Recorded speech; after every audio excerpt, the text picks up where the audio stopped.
Við þurfum ekki að deila að það menntun og vísindi sem aðaldrifkraftar efnahagslegra framfara.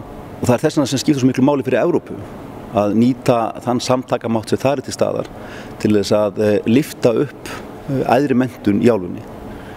Og það mikill fjöldi Íslendinga sem sækir einmitt háskólanám sitt til Evrópu og við höfum verið þátttakendur í ýmsum verkefnum og áætlunum innan vébanda Evrópu. Og þetta skiptir máli fyrir álfuna í heild og þetta skiptir líka miklu máli fyrir okkur Íslendinga. Þannig að ég auðvitað vonast til þess að í framhaldinu og á næstu árum og áratugum muni þetta samstarf allt eflast og aukast af því að þetta skiptir svo gríðarlega miklu máli.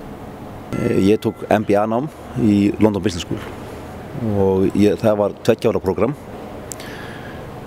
Þannig að ég var þar á árunum 1998 til ársins 2000. Ég held að þetta hafi verið einhver besta ákvörðun sem ég hef tekið á ævinni. Það að fara í nám til útlanda skiptir mig allan miklu máli. Ég hafði gott af því fyrir svo margar hlutasakir.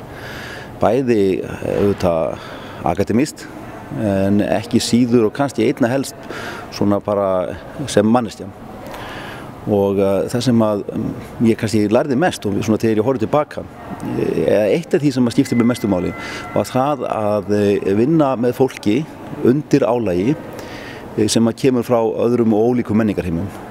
Og í námshópnum sem ég vann í fyrsta árið þá var einn frá Indlandi, einn frá Ástralíu, einn frá Brasilíu, 2 frá Bandaríkjunum, ég Evrópubúinn og reyndar einn frá Skotlandi en sá sem kom frá Skotlandi það var Kínveri, fyrstu kynslóðar Kínveri frá Glasgow.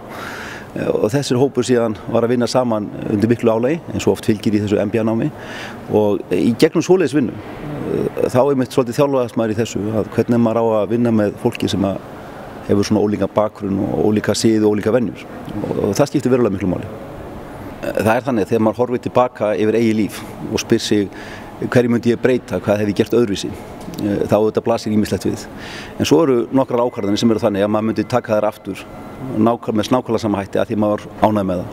Og eina af þeim ákvörðunum sem ég myndi taka aftur eins svo ákvörðun að fara út í nám, í framhaldsnám. Og ég vil segja það fyrir alla þá sem eru í þeim sporum að þurfa að taka slíka ákvörðun að þá mæli ég eindregið með því að fara út, búa erlendis, læra erlendis.